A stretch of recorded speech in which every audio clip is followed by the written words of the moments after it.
নমস্কাৰ বন্ধু বান্ধৱীসকলে আগবঢ়াইছোঁ মহৎ লোকৰ বাণী। ধন সম্পত্তি সাগৰৰ পানীৰ দৰে যিমানে খাওঁ সিমানে বেছিকৈ পিয়াহ লাগে। একে কথা যশস্যাৰ ক্ষেত্ৰতো খাটে। এজনৰ মৃত্যু হ'লে ট্ৰেজেডি, কিন্তু লক্ষজনৰ মৃত্যু হ'লে সেয়া পৰিসংখ্যা।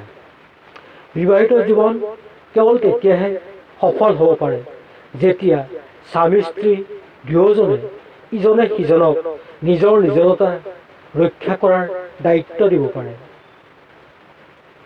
জীৱন বুলি ক'লে কেৱল খাই বৈ জীয়াই থকাটোকে নুবুজায়। মানৱ মনৰ ইচ্ছা আকাংক্ষাবিলাক সুপথেৰে পৰিচালিত কৰি ইন্দ্ৰিয়সমূহক কাৰ্যক্ষম কৰাই মনৰ অনুভূতিবোৰৰ বিকাশেৰে মানৱীয় গুণসম্পন্ন হৈ চলাটোহে প্ৰকৃত জীৱন। ধন্যবাদ।